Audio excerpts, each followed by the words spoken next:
पश्चिम बंगाल की राजनीति एक बार फिर बड़े सियासी उथल पुथल के दौर में पहुंच गई है, जहां तृणमूल कांग्रेस के भीतर कथित बगावत और असंतोष की खबरों ने राजनीतिक माहौल को गर्म कर दिया है। इस पूरे विवाद के केंद्र में जादवपुर में सांसद सयोनी घोष का नाम चर्चा में आ गया है। जी हां, जिनके पुराने बयानों और हालिया सोशल मीडिया गतिविधियों को लेकर नए राजनीतिक मायने निकाले जा रहे हैं।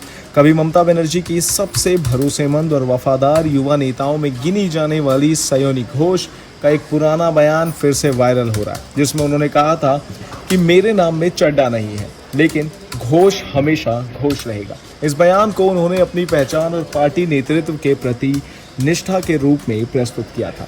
उस समय उन्होंने यह भी साफ कहा था कि ममता बनर्जी का साथ वे कभी नहीं छोड़ने वाली, लेकिन अब हालात बदलते नजर आ रहे हैं। राजनीतिक समीकरणों में नया मोड़ आ चुका है। रिपोर्ट्स के मुताबिक 8 जून को सयोनी घोष ने सोशल मीडिया प्लेटफॉर्म एक्स पर पश्चिम बंगाल सरकार की नीतियों की आलोचना करते हुए जादवपुर स्टेशन रोड पर हुए बुलडोजर एक्शन को लेकर तीखी प्रतिक्रिया दी थी, जिसमें उन्होंने इसे दिल तोड़ने वाला और अन्यायपूर्ण बताया था। उन्होंने कहा था कि बिना किसी पूर्व सूचना के फेरी वालों को हटाना और उनके पुनर्वास की कोई स्पष्ट योजना न होना गरीब और हाशिए पर रहने वाले लोगों के साथ अन्याय है, और ये सरकार की मंशा पर गंभीर सवाल भी खड़े करता है।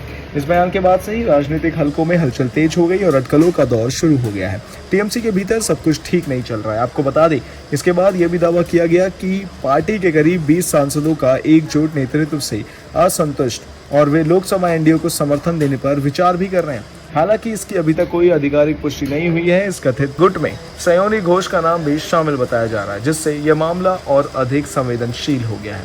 साथ ही इस समूह की नेता के तौर पर काकोली घोष का नाम भी सामने आ रहा है, जिन्होंने संकेत दिए हैं कि जरूरत पड़ने पर वे भाजपा में शामिल होने पर भी विचार कर सकती हैं। इन खबरों ने बंगाल की राजनीति से लेकर दिल्ली तक हलचल मचा दी और हर तरफ चर्चाओं का बाजार गर्म है। सयोनी घोष का राजनीतिक सफर भी काफी दिलचस्प रहा है।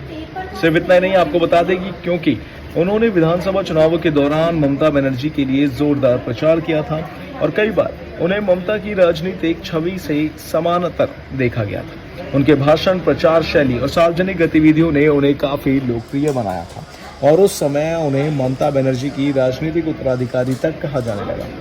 अब सवाल ये है कि क्या केवल असहमति या वास्तव में टीएमसी के भीतर कोई बड़ा राजनीतिक बदलाव आकार ले रहा है। फिलहाल स्थिति कोई स्पष्ट नहीं है, लेकिन इतना तय है कि बंगाल की राजनीति में तनाव बढ़ चुका है और आने वाले दिनों में इस मामले पर बड़े खुलासे हो सकते हैं, जो राज्य की राजनीति की दिशा और दशा दोनों को प्रभावित कर सकते हैं। इन सब पर आपकी क्या राय है, कमेंट्स में जरूर बताएं और इन तमाम जानकारियों के लिए बने रहिए हमारे साथ भारत एक्सप्रेस पर।